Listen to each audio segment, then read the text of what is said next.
I'm Kate Taylor and I work in the communications team at NHS Shropshire, Telford and Wrekin. We're here today to talk about managing your mental health over winter. Winter can evoke contrasting emotions. Darker nights and a drop in temperature can really affect how we feel. And while some people look forward to this time of year, others really struggle with mental health challenges.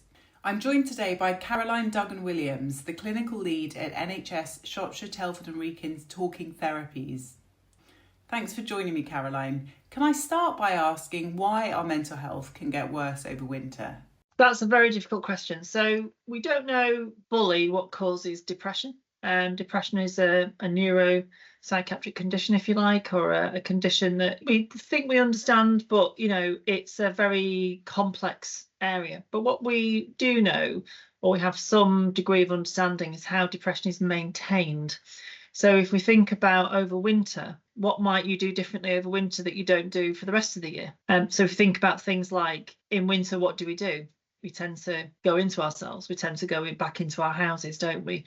The nights draw in. We don't see people as much. But if we do, we feel we're battling against our motivation a little bit to get out and do those things because activities start to slow down. People starting to isolate themselves a bit more. So there are changes to the way we behave, the way we engage in relationships. There are changes to routine. And also there are changes, aren't there, over Christmas and that type of thing around family-based pressures or family-based expectations.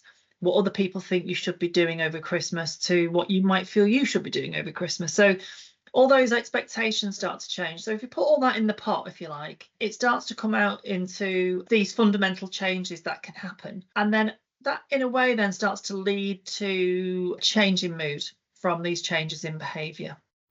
So what are some of the signs we should look out for that someone might be struggling with their mental health? If we think about depression, we might notice that somebody's motivation has reduced, and how that might present itself is that maybe not seeing that person as much as you were, maybe you're not receiving as many phone calls, maybe they're not responding to text messages, just maybe you're seeing some inactivity. What we notice when people are struggling with their mental health, it's those early warning signs that start to happen. So staying in bed for a lot longer, something that in the medical parlance, I guess, or the clinical parlance is hypersomnia. So that's increased sleep, so sleeping for longer periods.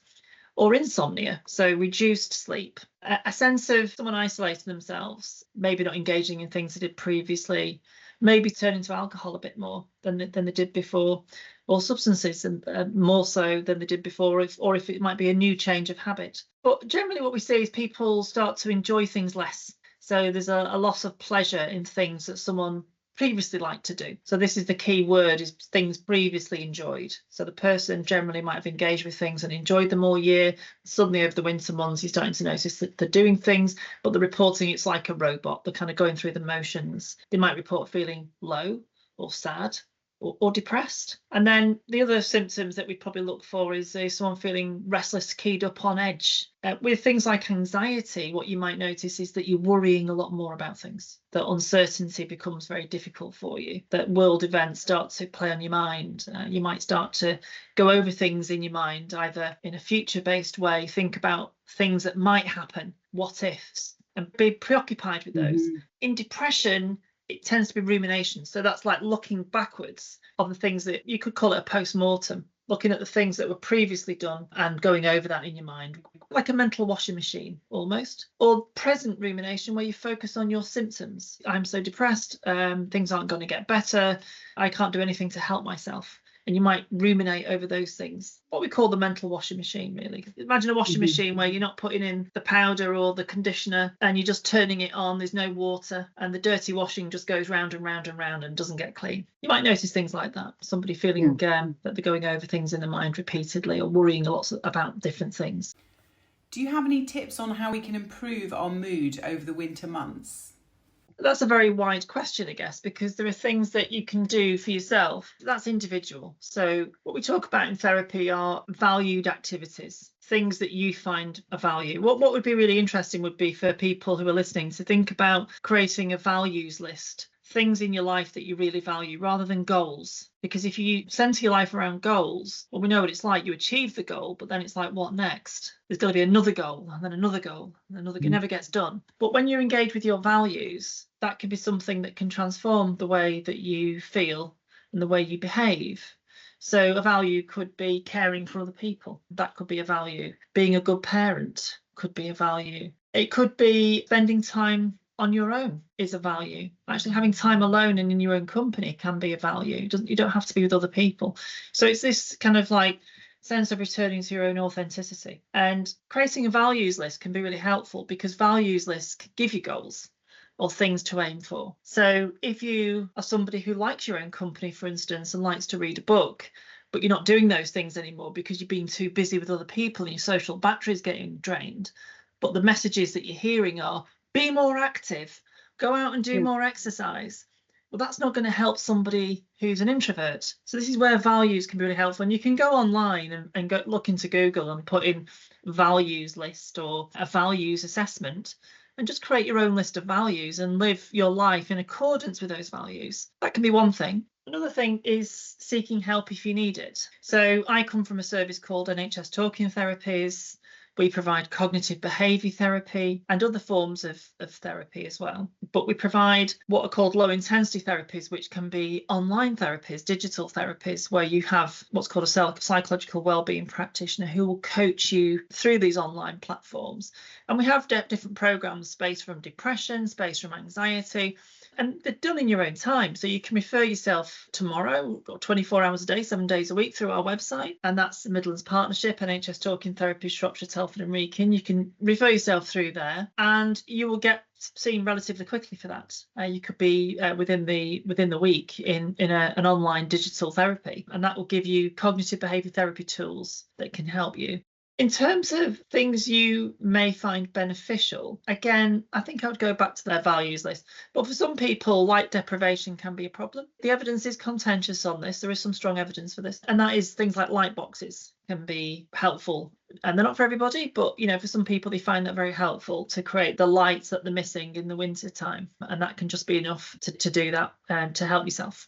I say the evidence is contentious because studies have shown that cognitive behaviour therapy is as effective, if not more effective, than light boxes, because this comes down to what happens in the winter, which is our behaviour changes. And if we can tackle those behaviour changes, a combination of a light box and cognitive behaviour therapy is likely to be very beneficial. But light therapy on its own may not be as beneficial as the combination of the two. And studies have shown that.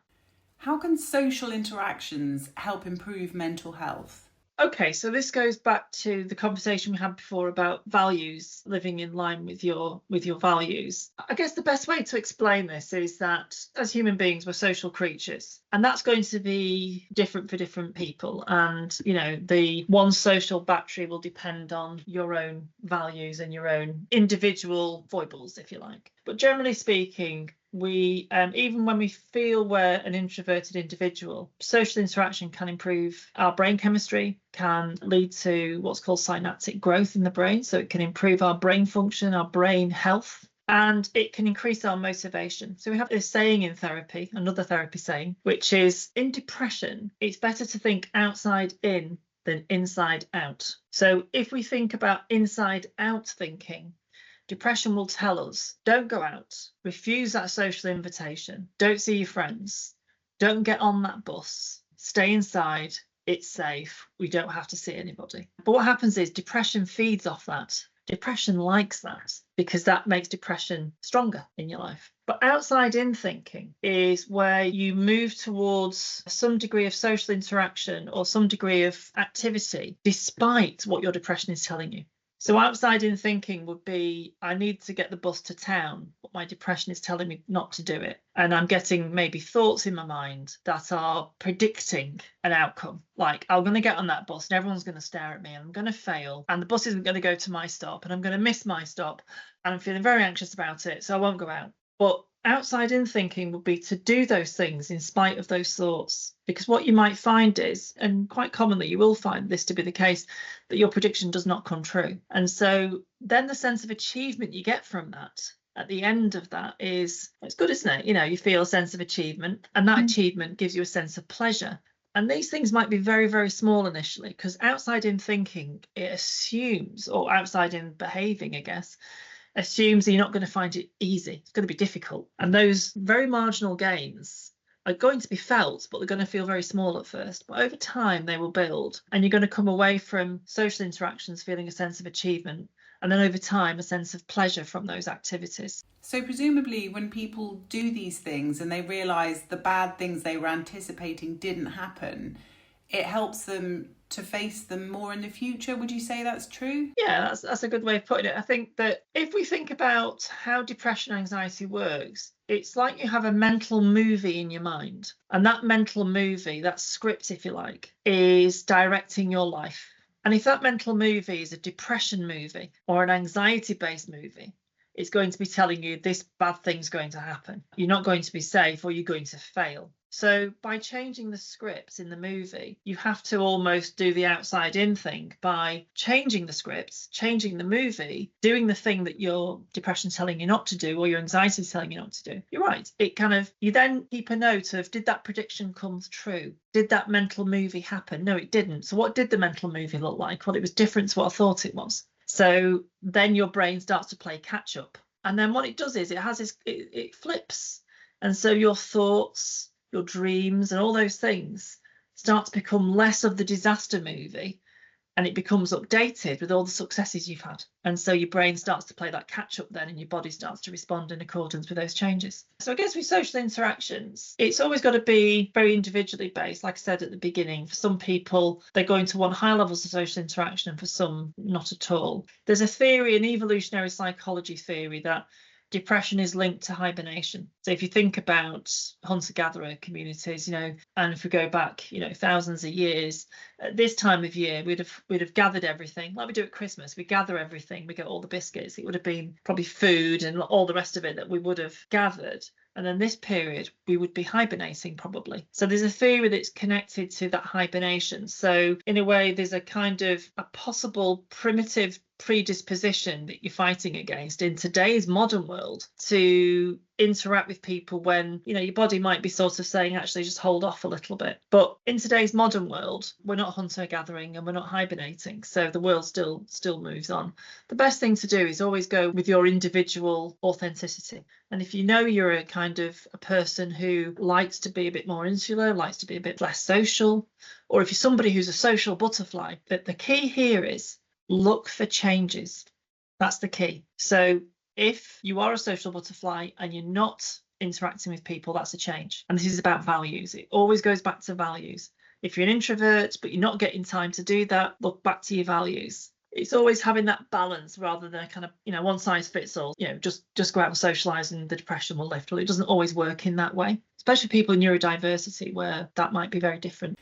The holidays can be a joyful but also stressful time, especially for people who are grieving. Do you have any advice on how to navigate this season if you are grieving? This is a difficult one because grief is very individual. It's not a nice time of year if you are grieving.